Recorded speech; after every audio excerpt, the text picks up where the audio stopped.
Good evening. I'm Morris Foster. I'm the president of the School for Advanced Research, and welcome to this year's SAR President's Lecture. Thank you. I want to begin with two acknowledgments. The first is our land acknowledgement. SAR is located on traditional lands of the Tahlequah people. Surrounding our campus are the landscapes of Pueblo, Apache, and Navajo communities, whose people continue to maintain vital connections to this place. And for the first time, I'll have our non-federally funded acknowledgement. For those of you who read the paper today, SAR is no longer federally funded. Those grants were canceled last week and yesterday. And so we are proudly supported by our donors and supporters. So thank you for that.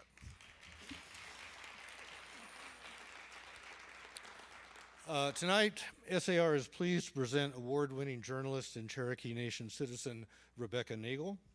Rebecca focuses on deep, timely reporting on issues of national importance. She is the author of By the Fire We Carry, the generation-long fight for justice on native land, which just came out last year, and the writer and host of the podcast, This Land. Her writing on native representation, federal Indian law, and tribal sovereignty has been featured in The Atlantic, The Washington Post, The Guardian, Indian Country Today, and other publications. She is the recipient of the American Mosaic Journalism Prize, Women's Media Center's Exceptional Journalism Award, a Peabody Award nomination, and numerous others. She lives in Tahlequah, Oklahoma, a fellow Oklahoman to me. I would like to thank our generous sponsors who have made this event possible. As always, to begin, anonymous, Patricia G. Foshee Charitable Trust, Adobe Catering, Andrea Fisher Fine Pottery, Flora Crichton Lecture Fund, Founders Society members, Ethel Jane Bunting Foundation, Thornburg Investment Management, Luke and Betty Vortman Endowment Fund, Dan Mirians and UBS Financial Services, REW Wealth, Santa Fe Dining, and Shiprock Santa Fe. I'd also like to recognize members of our board of directors who are here tonight. Thank you for your continued commitment and support.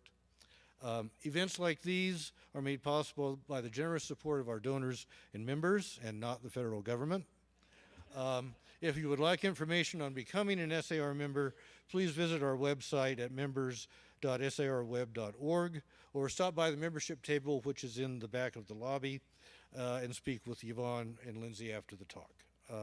Following Rebecca's presentation tonight, there will be a Q&A, so microphones will be magically appearing at each aisle for your questions. And then I'd like to remind everybody to please silence your cell phones and other electronic devices at this time. So please help me welcome Rebecca Nagle.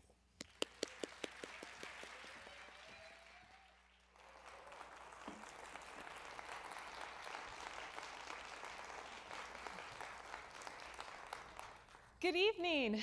Osio Nagad, Gohin, Dawadon, Talek, Janelle, Jaleka Yetli, Gayla, Sarah, Michael, Digagi Gaelige, Francis Polson, Augilis, Jagesa. Hi everyone, my name is Rebecca Nagle. I'm a citizen of Cherokee Nation. I live in Tahlequah, Oklahoma. Yeah, you can cheer for Tahlequah, woohoo!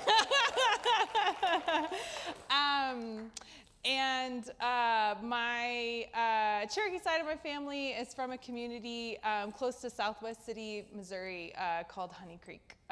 So that's a little bit of who I am and where I come from. And as a professional lady in the world, I am a journalist that focuses a lot on the intersection of the representation of Native people in the United States and federal Indian law and policy and how that affects tribal citizens. And so my most recent project was a book called, hey! was a book called By the Fire We Carry, the generations-long fight for justice on Native land. You can get it wherever books are sold. But it covers a 2020 Supreme Court case that resulted in the largest restoration of tribal land in US history. That case actually started in a surprising place. It started as a small town murder in 1999, and the book covers the 20-year-long history of how this crime turned into a Supreme Court battle over tribal land in the eastern half of Oklahoma. I've also written and hosted a couple seasons of a podcast. You guys are like the best crowd. You're gonna all get on the plane with me tomorrow to come home. I could live like this. I hosted 2 seasons of a podcast called This Land, and the second season covers how the far right was using Native children to try and dismantle tribal sovereignty using the courts, and specifically the Supreme Court. And so if any of you guys heard about Brackeen v. Holland or the attack on the Indian Child Welfare Act, yeah, it's a deep dive and an investigation into that. So that's just a little bit more about who I am and the work that I do and where you can go check it out. And now let's get started with the talk. All right, so this is CNN's coverage of election night results 2020. This is the exit poll of how people voted in Arizona, broken down by race. But instead of calling Native people Native Americans, CNN called Native voters something else. This inspired some amazing memes. 2 of my favorite, something else outlaw and something else in the cupboard. But the error is actually quite serious. So the map on, how are you facing, the left is how precincts voted in Arizona in 2020. So the blue precincts went for Biden, the red precincts went for Trump. And the map over here on the right is a map of tribal land in Arizona. And you put them on top of each other. And in an election, Arizona was a very important swing state, that 6% of Native voters, that on some tribal land, people went over 95% for Biden. Native voters were decisive in putting Biden in the White House, but instead of acknowledging that political reality and reporting on it accurately, CNN just erased it. Fast forward to 2024, Edison, which is one of the big firms that does a bunch of polling in the US, put out an election poll right after the election. This is the exit poll. So exit polls are sort of when they're talking to people at various polling locations and asking them how they voted. And so it's a quick snapshot of, how white people voted, how young people voted, how people with a college education, like we have all heard these things ad nauseum.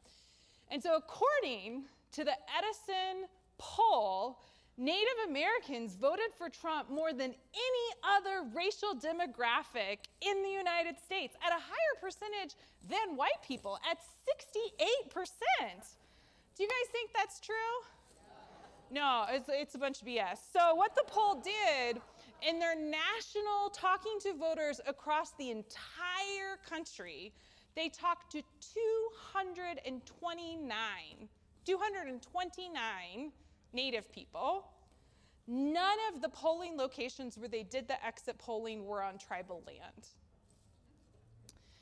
And the other thing, and this isn't proven, so this is my, the caveat of this is just my take and my hunch, but they oversampled in the South, which is where there aren't a lot of actual, there's not a high percentage of Native people living in the South, but there's a high percentage of white people who say that they're Native. And so the pollsters also didn't have a methodology of checking for tribal enrollment or tribal affiliation. And so I also think that this is representing people who say that they're Native that aren't, which happens a lot when people poll people. So a Native-led survey of voters found that 60% of Native voters identified as liberal, 33% as moderate, and 11% as conservative. And so I think based on that more accurate poll, we can see that this is wrong. So when we look at how non-Native people view Native people, most non-Native people, 2/3, the majority, the overwhelming majority, don't think that Native Americans experience significant discrimination in the United States today. So most people in the US don't think that Native people are actively experiencing a significant amount of oppression in our country today. And I don't think that this perception just falls out of the sky. I think it's been constructed. Because when we talk about how racism functions and how it manifests and how oppression works in our society, Native people are constantly left out of that conversation. So this is a big report. I don't know if you guys remember this, but it was big news at the time. So the New York Times had actually sued the CDC to get data on how COVID-19 deaths were broken up by race. And they put out this big report about it, and it really shifted the national conversation around racial disparities and COVID. Does anybody see what group isn't in the graph? And Native people being left out of coronavirus data isn't the mistake of the New York Times. So after this came out, I did an article for The Guardian, and I found that at the time of all the states that were collecting coronavirus data by race, the majority did not have a category for Native people. And so in 2020, in the year of our Lord, 2020, during one of the biggest public health emergencies that our country has faced in a century, we did not collect data on how that health emergency impacted Native people. We just actively didn't do it. One study the Washington Post found in 2021, that at that point in the pandemic, and obviously things change, that at that time in the pandemic, 1 in 1,300 white people had died of COVID, and that's in contrast to 1 in 240 Native people.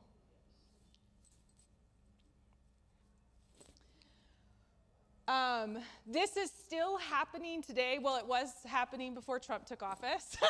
So this is the Pulse survey, which is a big survey that was happening very regularly to see how many Americans were living with long COVID. And so if you see statistics about how like 1 in 20 Americans are currently living with long COVID, or like this is the risk of getting long COVID if you've had COVID and things like that. The really vital statistics we have on long COVID, which is when people continue to be, I've had long COVID, is when people continue to be sick long after the initial infection, and it can be very debilitating. So this was collected last fall, and if you'll see broken out by race, Native people are again put in the other category. And so again, we're not collecting data about Native people. The same thing has happened when it comes to maternal mortality.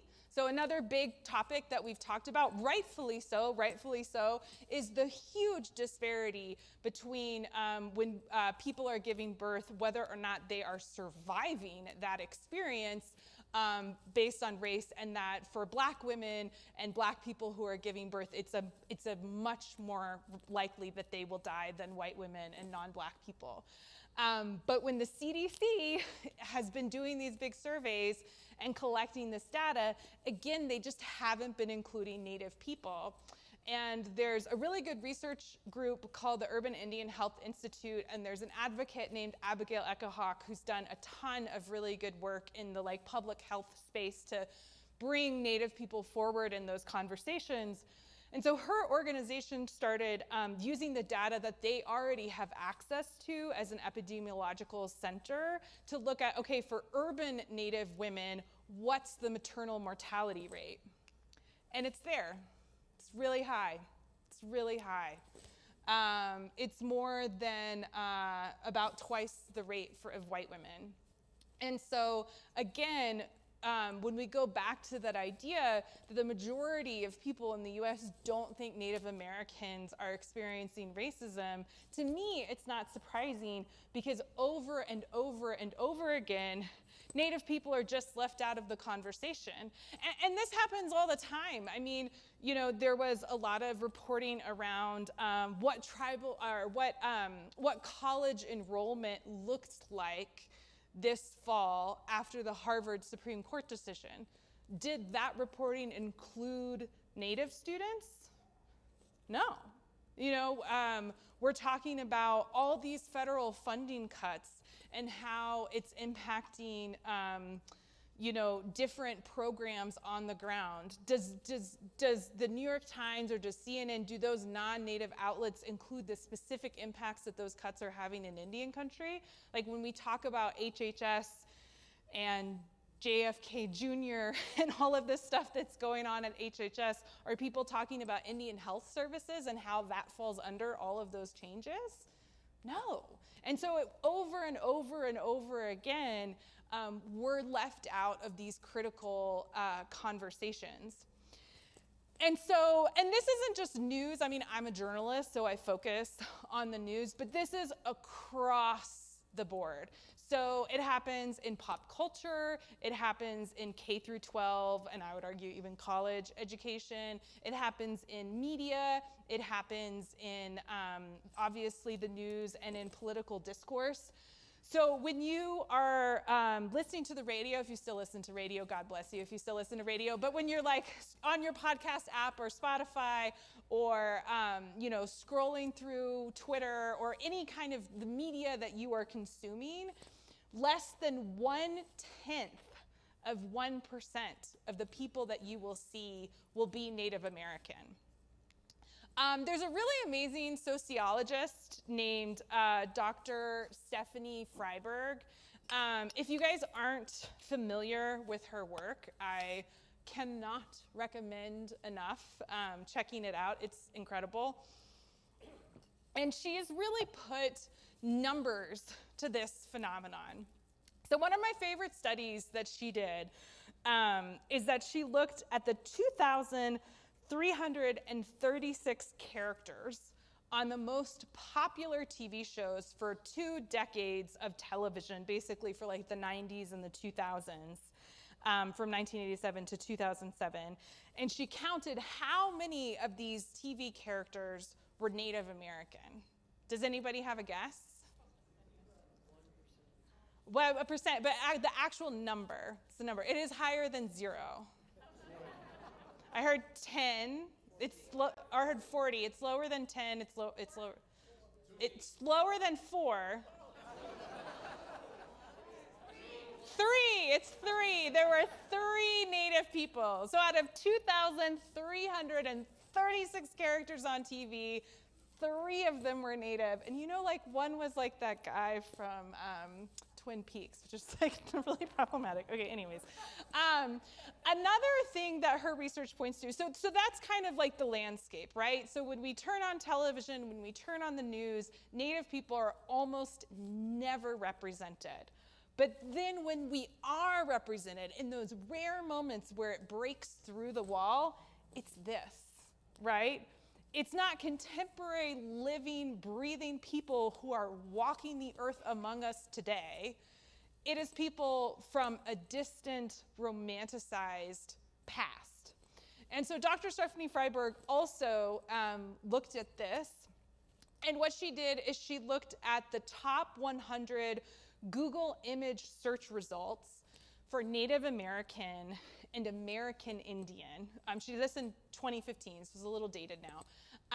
And she found that 95% of the results were from photographs that predated 1900.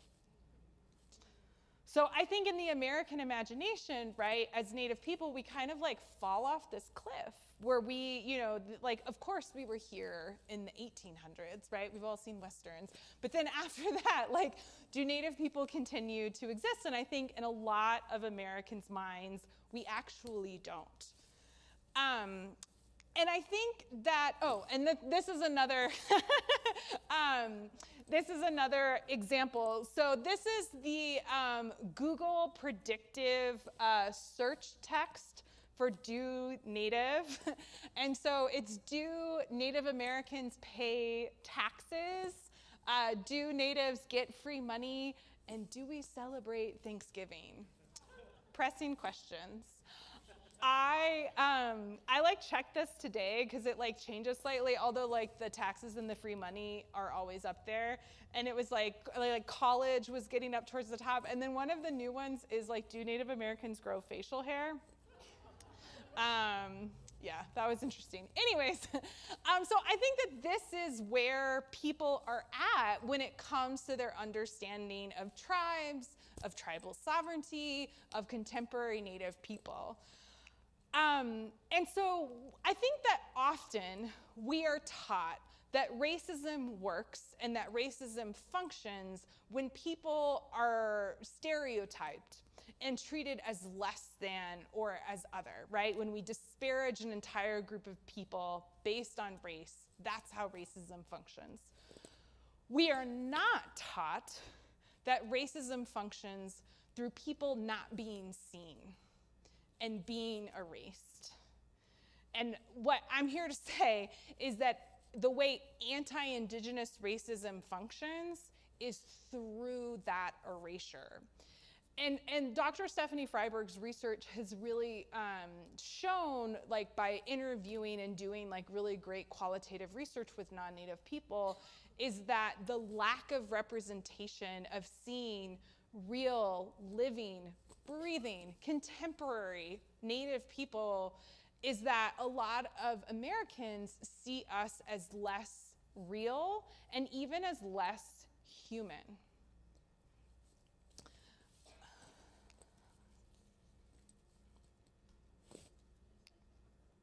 Good morning.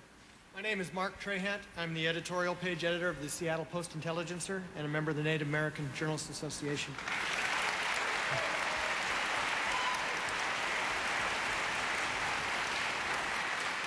Most school kids learn about government in the context of city, county, state, and federal.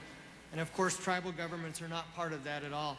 Mr. President, you've been a governor and a president, so you have a unique experience looking at it from two directions.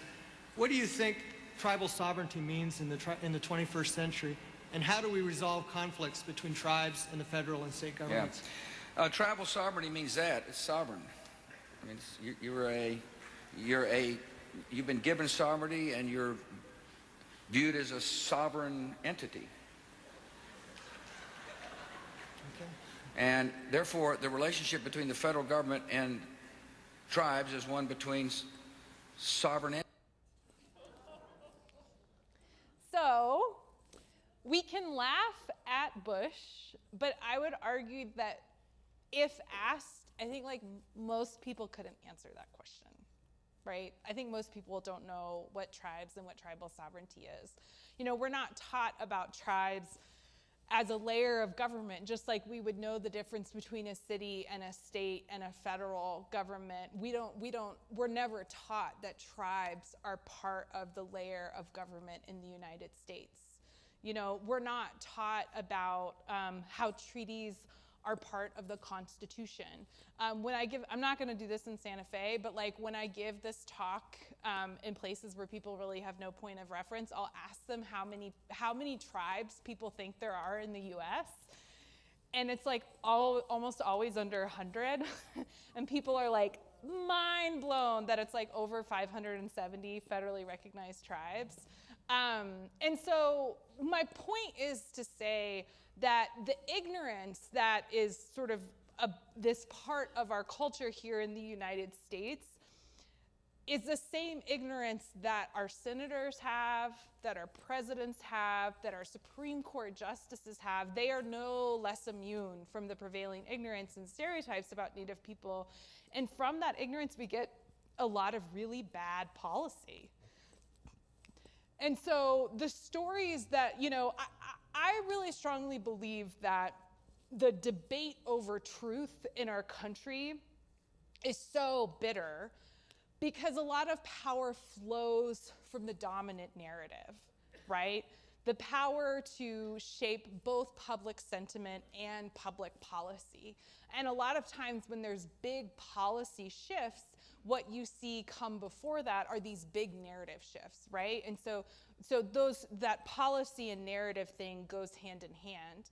And what Native people encounter, you know, when we go to Congress, when we go to the courts, is we hit these walls where the people who are in power literally don't know what a tribe is.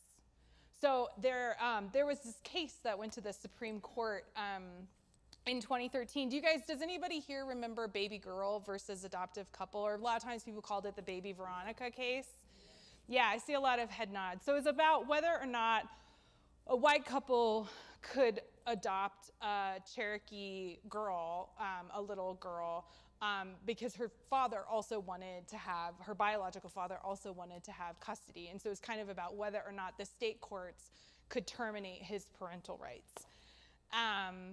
And during oral arguments, the justices got into a debate about what even is a federally recognized tribe.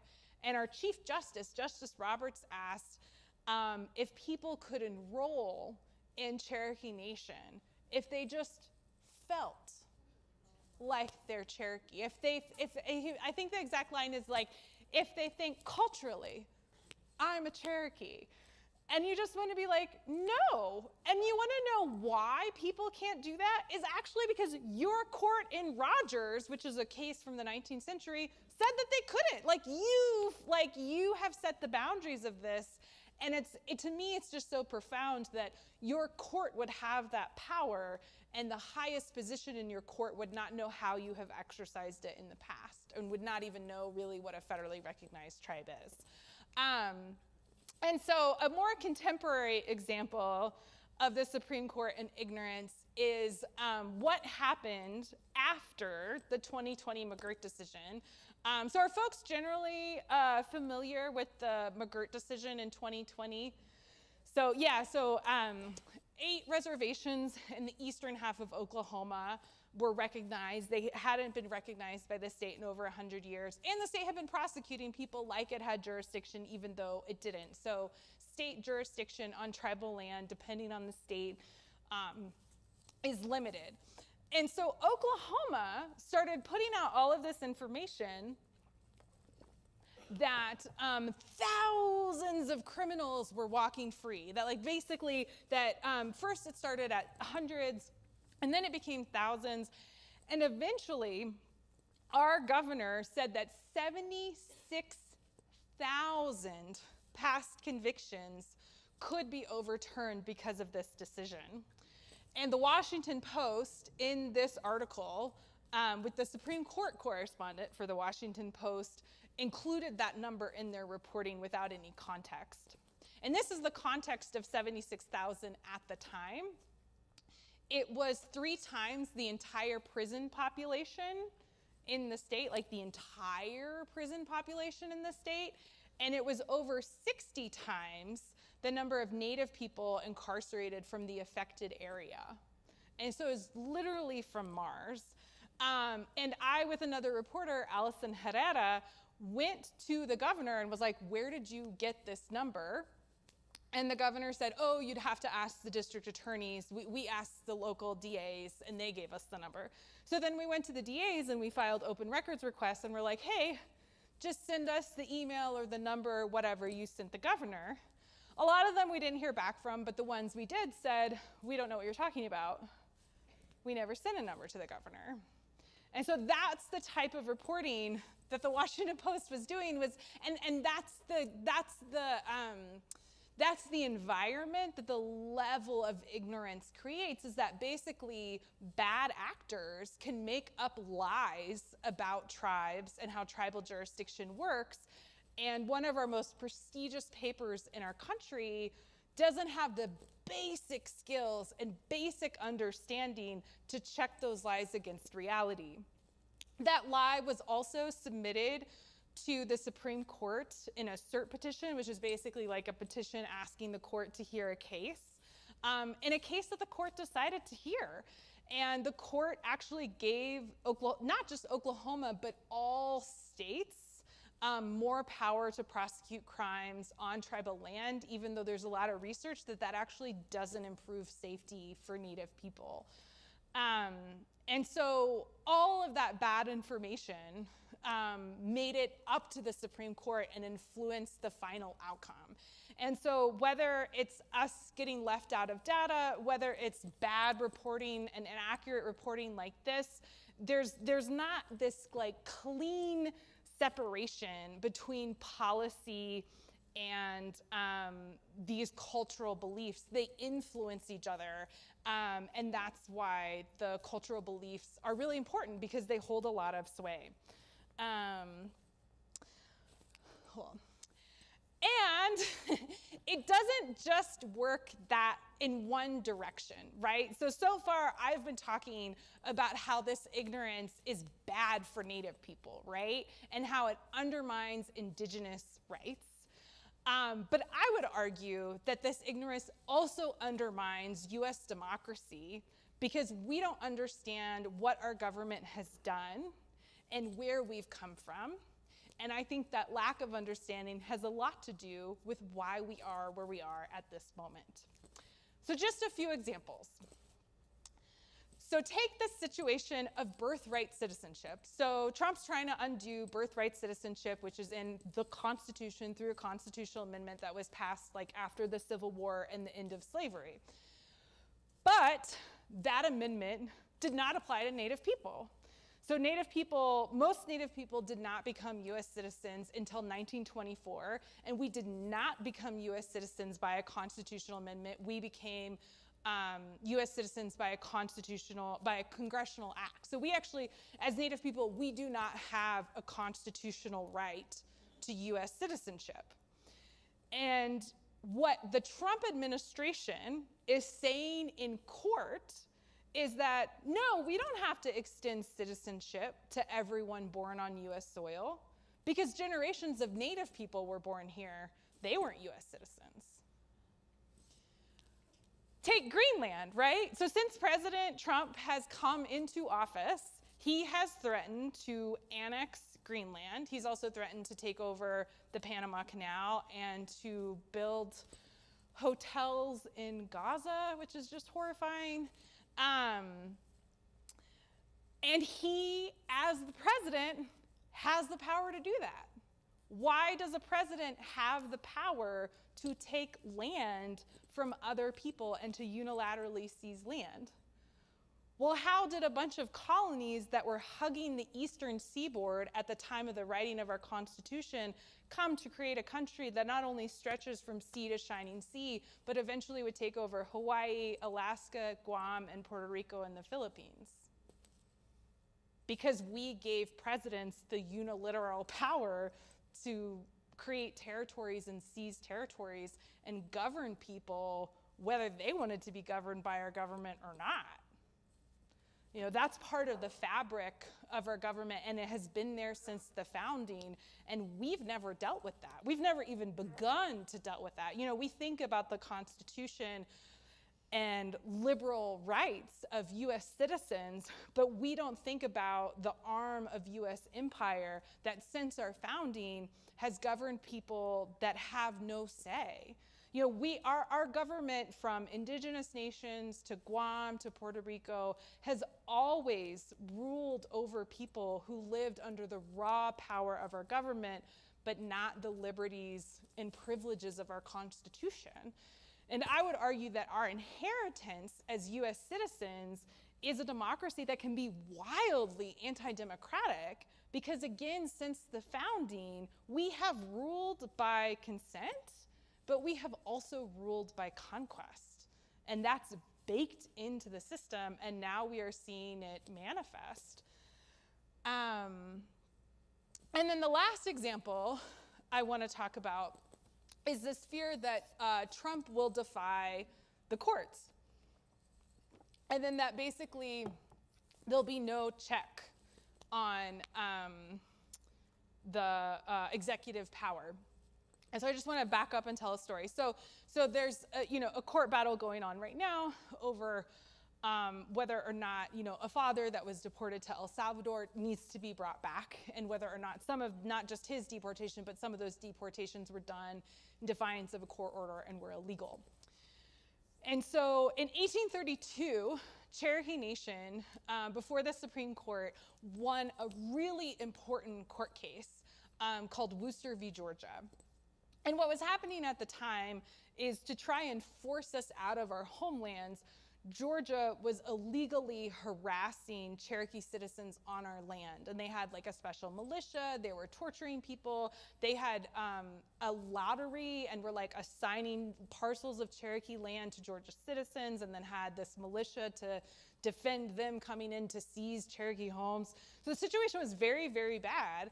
And Cherokee Nation, through this minister that had been arrested by the state of Georgia because they said that because they thought the missionaries were kind of encouraging Cherokees to like hold out against removal, so they arrested them. He took his case all the way to the Supreme Court, and the Supreme Court said Georgia had to stop, that Georgia's laws were unenforceable in Cherokee Nation because Cherokee Nation was sovereign. And Georgia had, the rules had their laws had no force and no effect. And what happened after that Supreme Court decision came down was that instead of being released from prison, the missionary just sat there, and Georgia refused to let him go. And President Jackson, who was legally bound to enforce the Supreme Court's decision, did nothing. And so at this juncture, like I hear a lot of people say, like, things are unprecedented, right? This is unprecedented times, unprecedented times. We have been at this juncture before. We've been at this juncture before multiple times. And as a country, we have committed these atrocities. We have baked these foundational flaws into our government. And then I would argue by erasing Native people, we get to pretend like they're not there. But they are, and I think I would argue coming to the surface in really dramatic ways. And so I think it's more urgent than ever for us to increase our awareness about these things.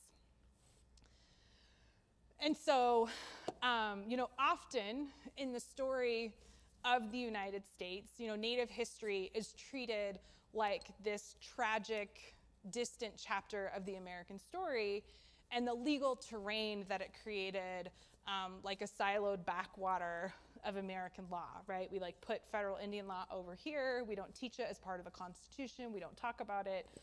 But I would argue that it's actually foundational, and that it's a real part of how we got to where we are today. But I want to end on a positive note. Okay, but this is a hard right turn, I'm sorry.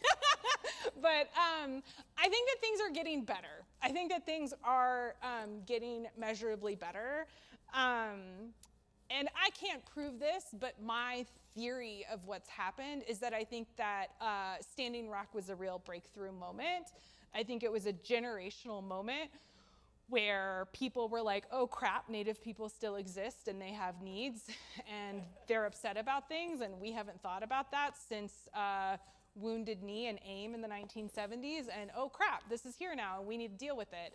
And I think that, not to be like, that was like a little piffy, but I think that the work that the water protectors did to raise national, international awareness about the violation of Standing Rock's treaty rights and the threat to their drinking water really raised the amount of consciousness about Native people in the American psyche. And I think what we are seeing now, so many years later, is the fruit of that. And so we've had things like Deb Haaland.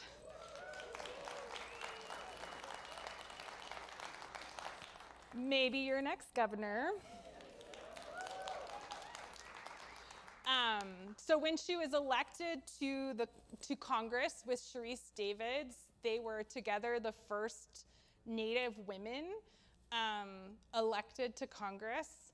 And they actually helped kind of bring in this wave where we've seen a lot more Native representation in Congress. There was a long time that it was just Tom Cole. So it's not just Tom Cole anymore.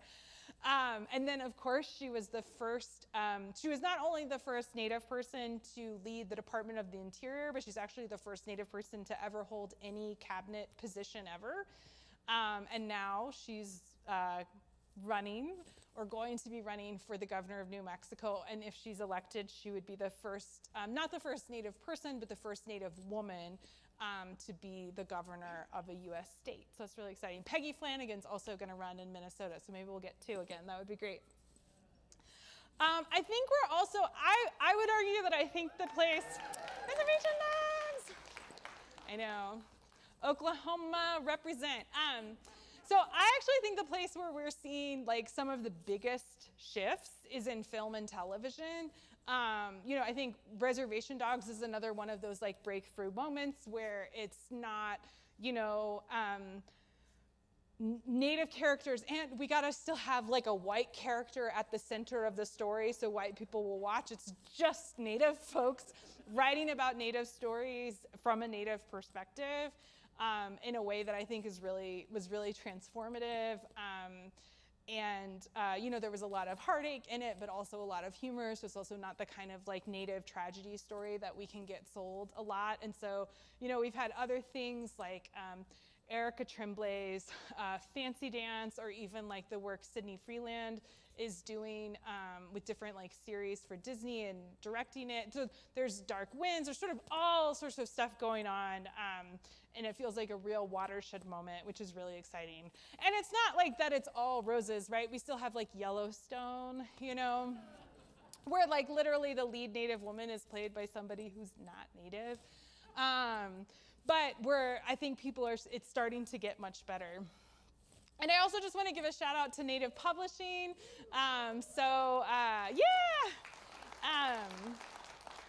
It's a really exciting time to be a Native writer. I feel like for a long time, publishing sort of was allowing the space for there to be like one Native this and one Native that and one Native person writing fiction or whatever. And I feel like we're also in this watershed moment with publishing where there are a lot of Native writers writing across genres. So whether it's like horror or children's books or young adult or narrative nonfiction or literary fiction, and that we get to kind of rise up together versus sort of like one person being picked, which I think is really exciting. And yes, these are some of my favorite books that have come out in the past few years, although There is kind of old, oops, but I like it. So I think that, and a lot of times when I give this talk, people ask me like, what can I do? What do I do with all of this? And I would just say like, think about wherever you get your news and your information. Like I'm a podcast person, so like I have my news podcast that I listen to in the morning, although some days I'm like, you're gonna have to wait on news, it's too much. But I listen to the news every day, but some days I'm like, I need like a lot of encouragement to put the news on. It's depressing. Anyways, but think about just how you get information. So maybe you're on TikTok a lot, maybe you read magazines or really like to read books, or you you spend a lot of time on Instagram, or you listen to podcasts, or you listen to the radio.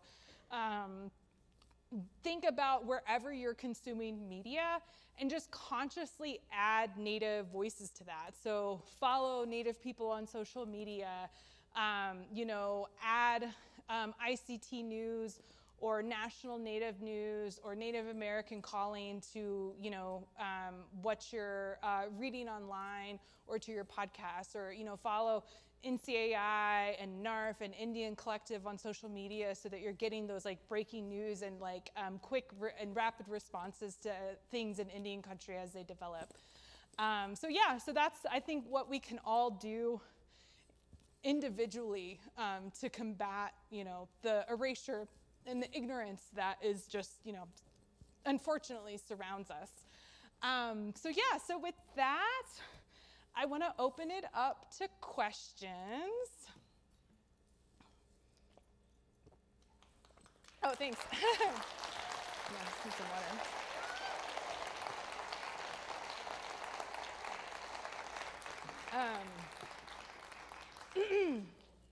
Cool. Well, thank you all so much for coming. It's really nice to see such a warm and friendly room and such a beautiful space.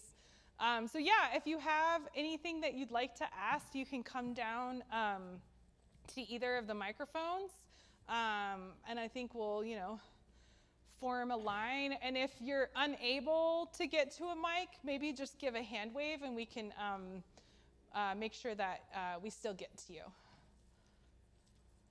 Hi, Yeah. Rebecca, thank you so much. My name's Elena Ortiz. I'm from Okeowinge. And I had a question. Could you comment on the decision that just came out of Mandan, North Dakota, where Greenpeace just had a judgment, $600 million judgment. And the first thing I thought of when that judgment came down is that they basically erased the fact that that was an indigenous, women-led Standing Rock. Thank you for that right turn. Standing Rock was an indigenous, women's-led first protest against DAPL. Yeah. And they erased that and instead levied a judgment against Greenpeace, who were barely there. Yeah. So for people who aren't familiar, Enbridge, which is the company behind the Dakota Access Pipeline, sued Greenpeace, which is an international environmental group, but they sued, I think, just the American chapter. And in the lawsuit alleged that Greenpeace had orchestrated the entire water protector movement at Standing Rock and sued for damages. It was a really strategic lawsuit because, and now I can't remember the name, but basically conservative states have passed laws to try and make it easier, try to make it harder to protest and easier to go after protesters. So we have a law in Oklahoma that if someone's blocking a roadway, you can run them over, and that's a result of 2020. And so in North Dakota, there are those laws that are really favorable towards this type of lawsuit. I think it's also really important to note that the lawsuit was brought by Gibson Dunn, which is a corporate law firm that's kind of known for its extremely aggressive tactics. So if people know about Brackeen and the attack on the Indian Child Welfare Act, that was Gibson Dunn. If people have ever heard about Steve Donziger, who was on house arrest for years for work he did to help people in South America get damages from just horrible pollution, that going after Donziger was Gibson Dunn. And so they have started this tactic of going after. So it's not just they want to win the battle, but then they want to take down anybody who was part of the battle. And I will say that I think that the oil industry was very spooked after Standing Rock, that pipelines would become an ongoing fight, and people talked about it as a real threat to the industry. And their tactics are to make it harder for people to organize those protests moving forward. And I think because I think we're having this moment, it's really scary that, the federal administration is talking about monitoring, immigrants' social media, and that we're having people who organize protests literally disappeared off the street. And those are very scary examples of the attack on free speech, but I think we have to hold the fact that it's coming from different directions, and and that lawsuit is an example. And I think because of everything else, it hasn't gotten a lot of attention, but it's extremely chilling, especially if Greenpeace continues to lose on appeal. Excuse me. Hi, I have two questions and then a PSA. So my first question is regarding censorship in the language and how we use our language around the idea of erasure. And I have a personal contention with the censorship of language by calling it erasure and not what it actually is, which is genocide. And I've been seeing that far too much as a representation to lessen what this actually is. Yeah. And we really, I feel this so deeply that we really need to step up and actually call it what it is, because that's what it is. And without that guttural impact of the term genocide versus erasure, we're not going to get anywhere. So what are your thoughts on that idea? And do you see any discussions in people such as yourself who are being the voice for Native peoples? Yeah, no, I agree. I mean, what I would say is that I think the erasure, I think it's a function of genocide. And so like when you look at genocide, the last stage is denial, right? And so I think that the way that that manifests in the US, and I think honestly you find this kind of in the settler colonialism, I think, you know, a lot of people are probably familiar, but the term settler colonialism is a type of, like a lot of colonialism, they're like, okay, we're gonna take over your land because like we want all your gold, or we want all your spices, or we want all your tulips, or whatever Europeans decided they wanted at the time. And they like control the land and control the people, but they don't move there, right? And settler colonialism is, we don't want to just control the land, but we want to basically replace you, you know? So we want to move here and have our population replace your population. So in settler colonial states like Canada, like the United States, you see this sort of contemporary erasure, and also these really big debates. Like Australia has these like huge debates. I think they call them the genocide debates, of whether or not what happened to Aboriginal people in Australia would be called genocide, just like we've had those debates here, although a little bit less dramatically. And so the way that I see it personally is that that our country absolutely did commit genocide against Indigenous people. And instead of dealing with that reality, the way that we deal with it is by pretending like Indigenous people no longer exist. And if Indigenous people no longer exist, then those crimes don't need to be accounted for, because there's no one for which that account would need to be given, right? And so I think that the erasure is a function of denial. But I also think that it's just one of the ways that settler colonialism works, you know, like to tell the American story and to have an American identity where Americans rightfully belong here.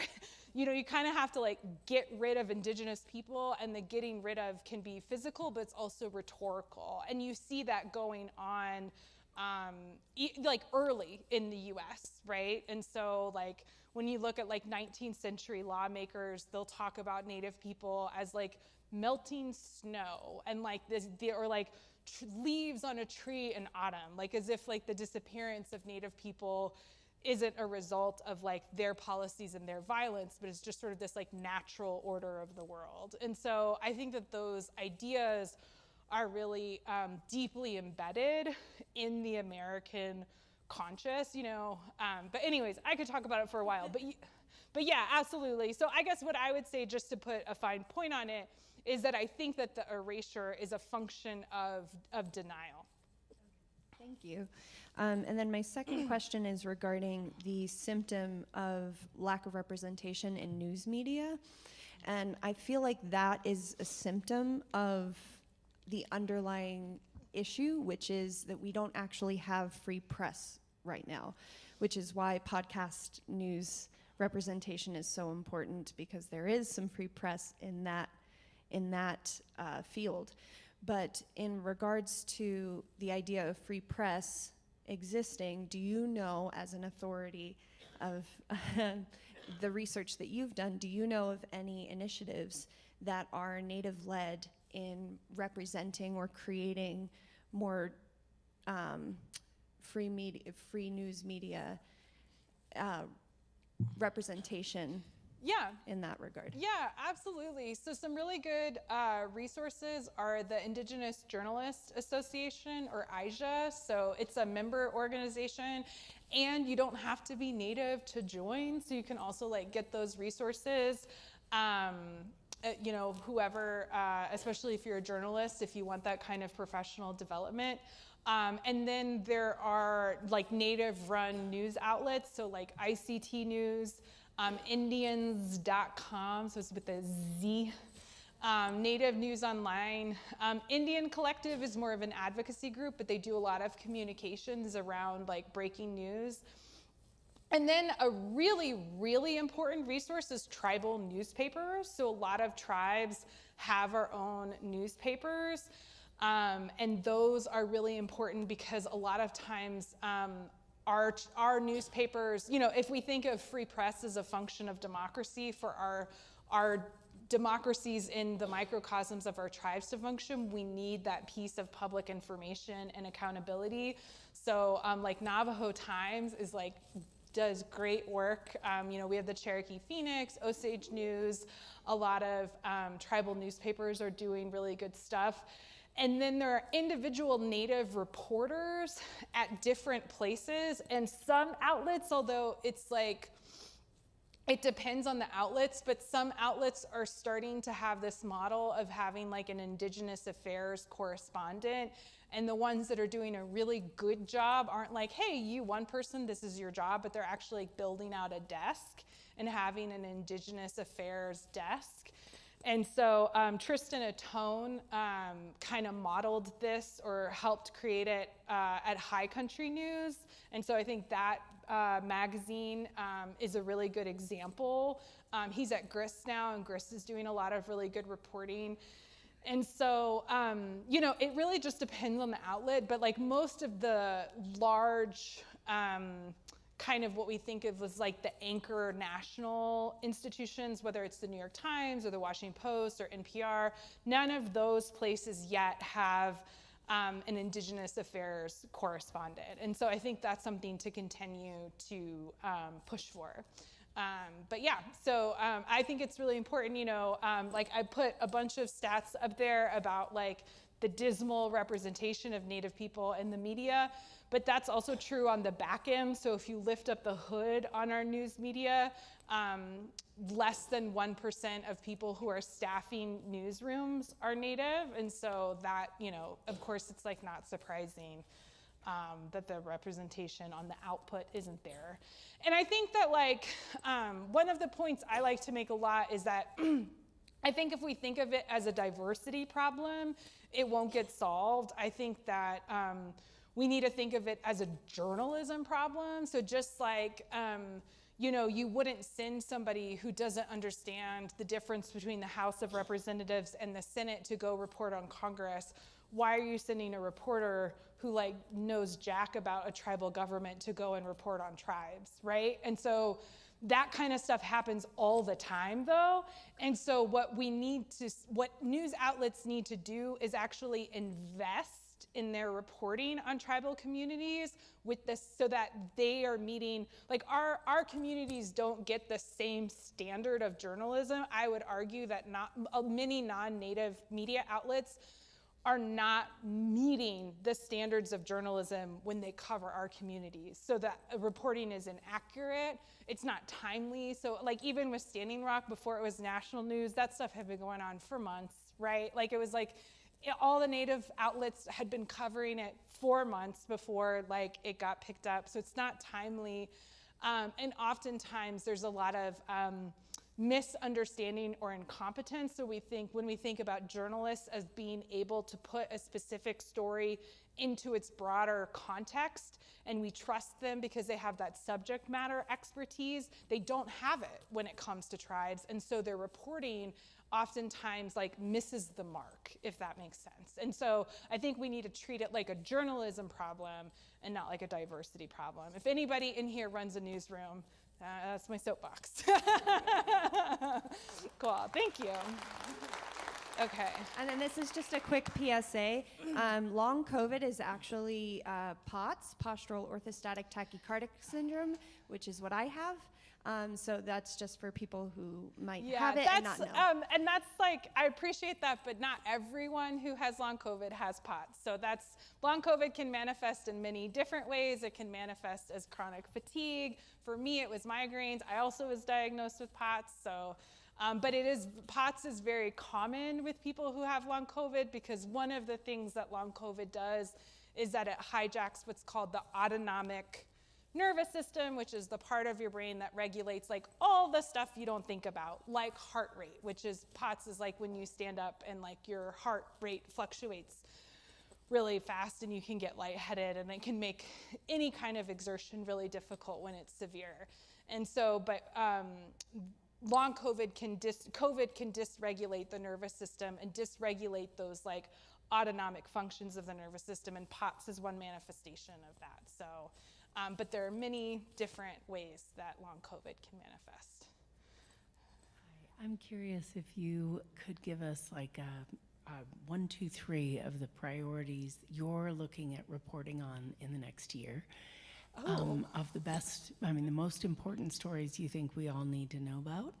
Also, how tribes can best represent themselves to the media so that they actually hold hands with people who come from NPR and the New York Times and Washington Post, and come in cold, but need people on the ground who are going to give them all the background that they need, because there aren't always Native correspondents for all these organizations. On the other hand, it's on the, it's a two-way valve. It helps to have information and someone who really gives perspective and background. So, yeah, thank you for those questions. Yeah. Oh man, I don't know if I could pick the top 3 stories, especially because it feels like things are changing so much. I know the stuff that I'm really interested in right now, and I'm working on some longer form projects, so it'll be a while before it comes out, but is this kind of question around some of the stuff I talked about at the end. I'm actually working on a collaborative project with some historians and scholars around how our treatment of Indigenous people informs our present and is actually sort of these weaknesses, these foundational weaknesses in US democracy in ways that we don't think about. And I think that feels probably like big and abstract, but I think when we think about like the birthright citizenship cases or like annexing Greenland, it feels really like pressing and important. And I will say the other thing is that what's happening in the courts is that they're citing federal Indian law. And so they're using it in the courts as these arguments. So like there's a court case happening right now out of Oklahoma where the Catholic Church is trying to get public funding for a religious school. And there's a lawsuit between the state and the church of whether or not state funding can go to a religious school or public education funding. And the church is actually using federally run boarding schools as precedent to say, that this was federal money and these schools were religious. And so there's precedent for it, which is really egregious. And so for me, those connections, I think the other thing that feels pressing that I feel like doesn't get enough coverage is the state of Indigenous languages. So for my tribe, and I think this is true for many tribes, our language is endangered, and we have a really short amount of time that we can get babies and kids speaking the language because we haven't raised our kids in our language for about 40 years. And so that means most of our speakers are a lot older, and when they pass, which is happening, we won't have a language we won't have a language that's actively spoken anymore. And so we're doing that work internally, but I think the conversation about like what is the responsibility of the federal government and what is the responsibility of the government that created this problem, I feel like isn't being talked about enough. So those are a couple things that I care about a lot. I don't know if they're the most pressing. And then in terms of being a liaison, I think what's hard is that like, and I'll get things through back channels where like I know that a Native person spent a long time with a reporter to make sure that they understood, and then that understanding wasn't in the piece. Like, and I've seen that happen to folks over and over. And so I think sometimes that lack of willingness to work with outsiders comes from being burned in the past. And so what I would recommend, and I've seen like egregious examples of this, just like stuff where it's like, oh wow, you really didn't listen. Or you did and you didn't care, basically, I think is actually what happened. And so I think, and I get it too, even as a Native journalist, where like the comms person is like not returning my emails, or like the tribal leader doesn't want to do the interview. And when you talk to Native journalists, like they deal with the same stuff. You know where I also deal with that? When I'm trying to talk to a white government employee, right? When I'm trying to talk to like a city councilor or like the attorney general of Oklahoma, like a lot of times government officials are like hard to pin down, and that's just part of my job. And so I think it's one of those things where I would approach it from like understanding that people have that history of being burned, but then also it's about like being a journalist and doing your job and like, you know, pushing where necessary, being sensitive and understanding where that's more necessary, you know. So, but yeah, I mean, you know, like I file my like little FOIA requests to my tribe the same way I do with the state, you know, like they're people that get to be held accountable too, you know. So, yeah. Oh, thanks. Hola, Ms. Nagle. Can you hear me? Oh, yeah, I can hear you now. Okay. Ariko Masade. That's Taino for I'm very thankful for being the opportunity to be here. Let me frame my question and soliciting your comment. When we talk about Native Americans here in America, it's stereotypical as you brought up. But also we talk about that's not talked about here in America is the indigenous populations. I'm a registered Borinquen Taino. Yeah. We are recognized by the United Nations because we're international. But there's a large community, a large population of international indigenous populations. So when people talk about indigenous, they stereotypically say Native American. Yeah. So when they ask me what tribe I belong, and I say I'm Borinquen Taino, and they say, aren't the Tainos been extinguished or taken away from Columbus since Columbus? No, we are here genetically. Yeah. So the whole question that you brought up, that we're still here. Yeah. We're still here as indigenous people. But my question is, and my request is, as indigenous people that are also living in the United States, that are unrecognized because of the stereotypical of saying we're indigenous, they lump us in as being Hispanic or Latino. Yeah. Or African American or black. Yeah. Without recognizing the indigenous portions. It is known genetically that indigenous people of Hispanic and Latino origin are between 20 to 40% genetically indigenous. We know that as a fact.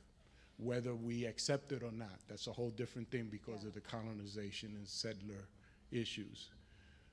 My question is, as a journalist, what recommendations would you give that we can utilize or leverage media to also recognize that there are indigenous peoples here along with Native Americans, but we are part of the community. Yeah. Even though many indigenous people identify as Native Americans, how as a media, how can we leverage that resource? Yeah, no, I think that's a great question. I think that, and this might be like feel a little abstract, but I hope that it connects. I think that the narrative shift is people understanding the US as empire and like that we have colonized people, right? Like, and I think that just the way that like we sort of pretend like Puerto Rico's not there, or we pretend like Guam's not there. It's the same way we kind of pretend like Native people aren't there, to kind of erase that history of colonization. And it's actually really interesting, like when you dig into it, a lot of the same policies that were done towards indigenous people, you see those same things getting carried out in Puerto Rico or in Guam or in the Philippines. And so I think that that history is absolutely connected. And I think that the narrative shift that I would hope for is that people can start to see the US empire that's kind of been made invisible and see how our government continues to colonize people and continues to hold these places in subordination. So yeah, I think that that's a really important point, and I thank you for coming and bringing it up and for sharing that with us. I think that in terms of advice for like dealing with the media, It's how to utilize the media. how to utilize the media. I mean, it's leverage yeah. No, I mean, it's really frustrating. I mean, I would say like, I think that there's sort of like two different ways to approach it, right? Like there's like the inside and the outside strategy. Like I think there's a lot of importance in like independent media. So things like ICT News or like, you know, the native-led, native people, controlling their own newsrooms and telling their own stories. I think that those kinds of resources and building those kinds of organizations are really vital because there are a lot of stories that will only be reported in those spaces. And then there's sort of the outside strategy of trying to get other outlets to do a better job, right? The non-Indigenous outlets. And so I would think about like, what can you build locally? And then how can you leverage that to influence like more powerful organizations, if that helps. It does. I want to leave you with one common thing that we have. Your symbol of SAR, it's a symbol of what our deity, the Lord of the ocean, is called Trolloc.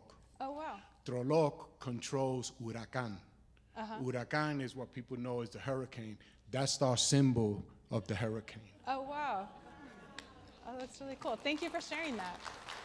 Cool. And then time to one more question or? Okay, cool. Okay, time for two more questions.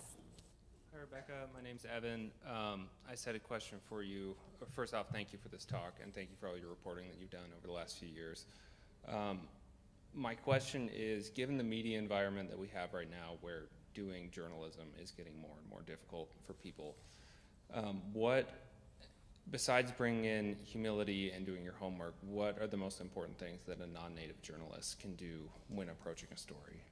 Yeah, I mean, I think again, it's like one of the things I love about being a journalist is that like I get to show up to every story and like learn new things. Like I'm just a naturally very curious person, and I think I would, you know, wilt in a job where I just had to like do the same thing over and over again. And so, and even like, you know, I mean, if you're a journalist, like there are times where I'm like, okay, I need records from this county courthouse, and of course their process for asking for a record is different than this other county courthouse. So I have to figure out how to like, you know, and so it's like you're constantly learning as a journalist how to deal with different institutions, different kinds of documents, different, you know, geographical regions or different issues.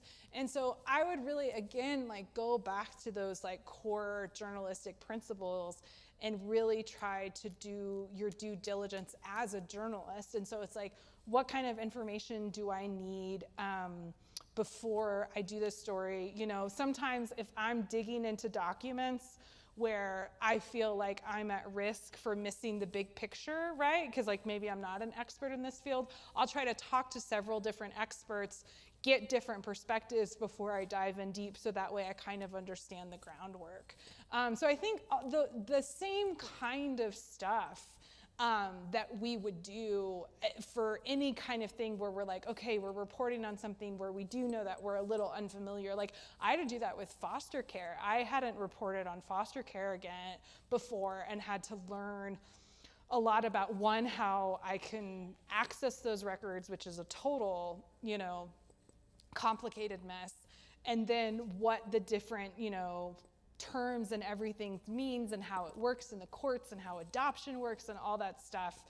And so I think we're constantly doing that stuff as journalists. I think the pitfalls to look out for is that there's a lot of bad information out there. So like, you know, relying on Google for learning about Native people, as we learned, can take you to some bad places. And so I think really trying to focus on stuff that is coming from Native people or that you see Native people like supporting, I think is a good way to check that that information is good. Yeah, and I think, you know, and I think also just trying to make sure that with, because people have been burned, you know, one thing I think that journalists can do is feel like people like owe them their time and like owe them their story. And I really try, especially if I'm dealing with a subject matter that might be like traumatic, and especially if it's like a regular person, like if it's somebody who holds elected office, yeah, they do owe that to the public. They owe information back to the public.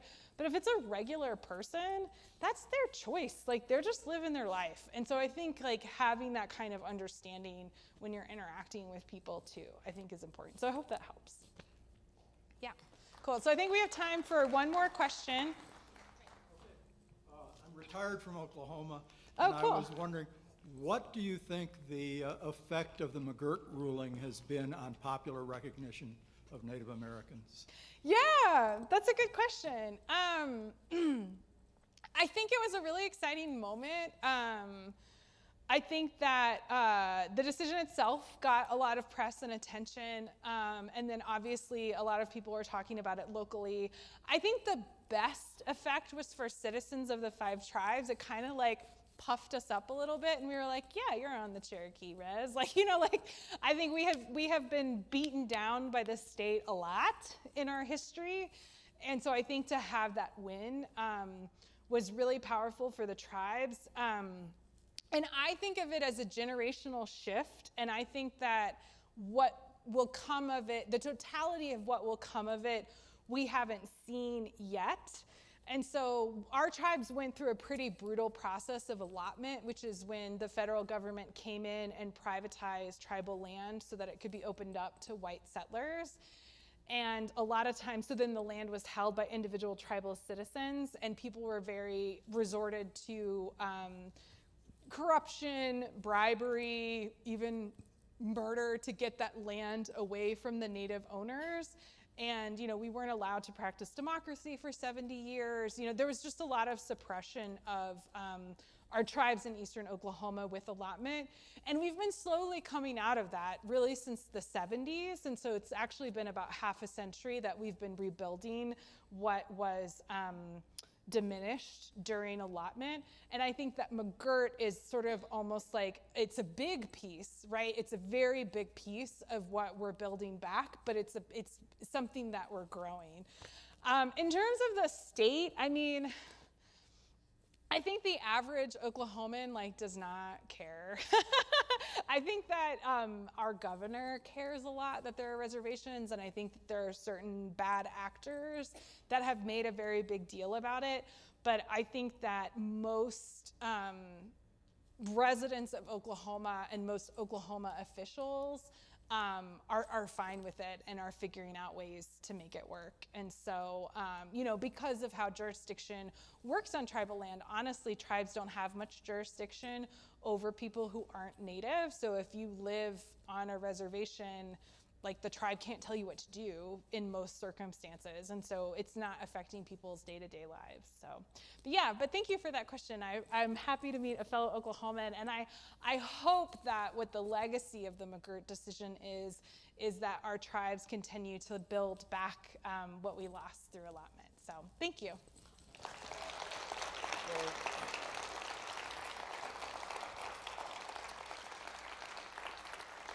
Thank you for coming tonight.